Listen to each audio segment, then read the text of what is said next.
अस्सलाम वालेकुम। पाकिस्तान में 3 मरतबा मार्शल लॉ लगाया जा चुका है।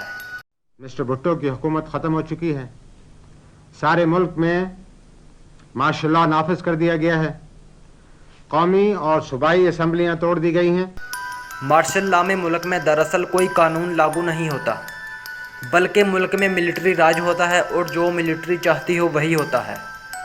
आज हमारी वीडियो का मकसद मार्शल लॉ और नेशनल इमरजेंसी में बुनियादी फ़र्क वाज़िया करना है। सबसे पहले आप इस चीज़ को समझ लें कि किसी भी मुल्क में मार्शल लॉ और नेशनल इमरजेंसी क्यों लगाई जाती है। मार्शल लॉ लगाने के लिए कोई बुनियादी वजह की ज़रूरत नहीं होती।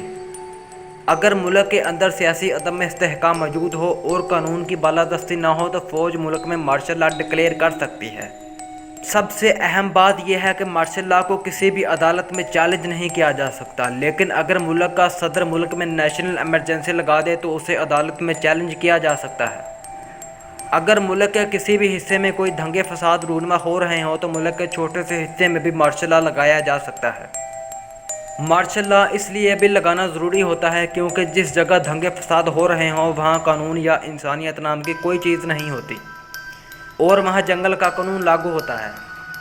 इसलिए दंगे फसाद वाले जगहों पर इंसान मुखालिफ लोगों को कुचलने के लिए फ़ौज को भी हैवान बनना पड़ता है। आप ये छोटे से क्लिप को सुने, आपको बहुत मज़ा आएगा।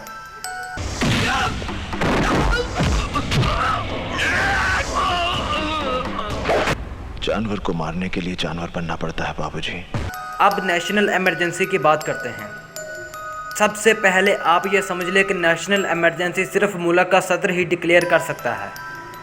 नेशनल इमरजेंसी लगाने के लिए मुल्क के अंदर 3 चीज़ों को रूनमा होना बहुत ज़रूरी है। नंबर 1, आपके मुल्क पर कोई दूसरा मुल्क हमला कर दे। नंबर 2, अवाम हुकूमत के ख़िलाफ़ खड़ी हो जाए।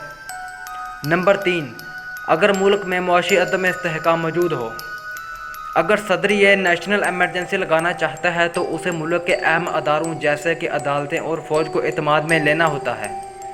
सबसे मज़ेदार बात यह है कि नेशनल इमरजेंसी लगाने के लिए सब अदारों को एतमाद में लेना पड़ता है, लेकिन मार्शल लॉ लगाने के लिए किसी भी अदारे को एतमाद में नहीं लेना पड़ता।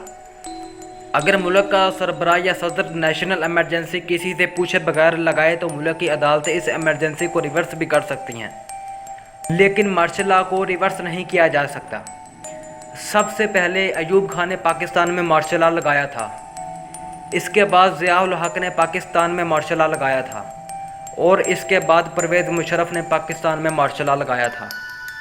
हमें अपने मुल्क में अमन व अमान कायम रखना चाहिए और इंतशार फैलाने से गुरेज करनी चाहिए ताकि किसी भी मुल्क में ऐसी बदतरीन सूरत हाल ना पैदा हो। अगर आपको ये वीडियो पसंद आए तो मेरी इस वीडियो को लाइक करें और मेरे चैनल को सब्सक्राइब ज़रूर करें। शुक्रिया।